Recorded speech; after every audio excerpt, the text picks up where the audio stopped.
Hi, this is Gary with MacMost.com. Let's take a critical look at Apple News Plus and find out if it's worth the price. MacMost is brought to you by the more than 350 people that support it through its Patreon campaign. Find out how you can become a part of it at MacMost.com/Patreon. So Apple News Plus is the news service from Apple where you can get about 300 magazines and a few other news sources as part of a subscription service. So you're paying $10 a month. It's kind of like Netflix for magazines. So to access it, you go into the News app in either your Mac, your iPhone, or your iPad. And then you look on the left for News Plus. You go in there, and if you're not subscribed, you're going to get a little try for free button. There's a 30-day free trial. You can also browse the catalog and see what magazines are included. So the way this works for the publishers is that your $10 fee is divided up depending upon what you've looked at. So if you spent half your time looking at Time magazine and the other half looking at Rolling Stone, then half that money is going to go to that first publication and half to the second. Of course, Apple's going to take its cut as well. This could mean that some of those big publications actually make less money per subscriber. Some of the smaller publications that may never get a penny from you may actually make a little bit of money because you find an article or two that is interesting, or perhaps you find the entire magazine interesting and you never would have even tried it before. So here I am now set up as a subscriber, and I can see here my magazines. So it's got the magazine I most recently looked into. It's got recent ones. But already I see problems. There's no way to edit this list. I can't go and say these are the 3 magazines I really want and put them up here. I do get a listing here of interesting stories throughout. So I've got kind of a browse feature. But searching seems impossible. If you search using the search bar here, you're going to actually get results throughout Apple News, not just in the magazines. There doesn't seem to be a way to say I want to search for this topic in this magazine or in the set of magazines that I'm interested in. Linking is also difficult.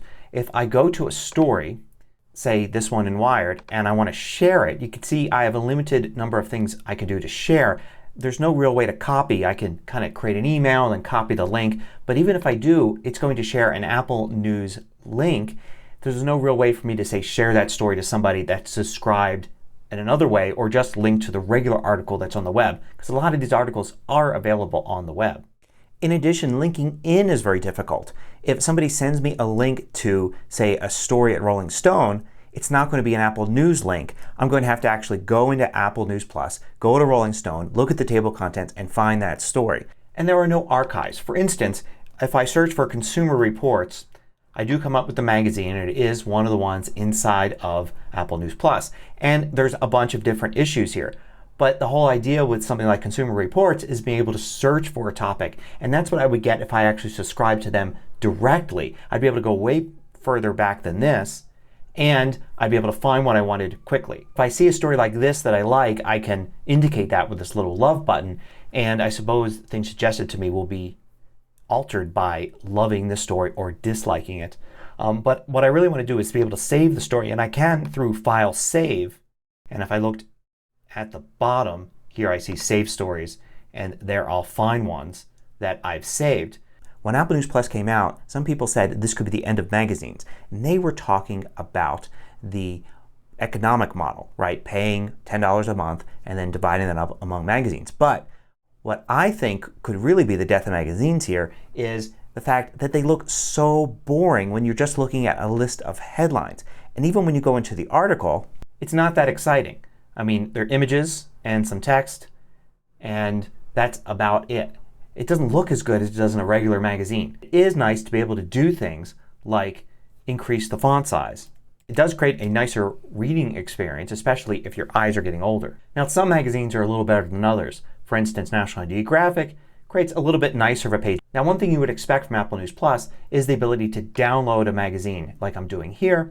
And when you do it, you'll get that magazine even if you're not connected to the internet. Another thing I like about it is the fact that you could try some magazines that you never normally would buy at the newsstand.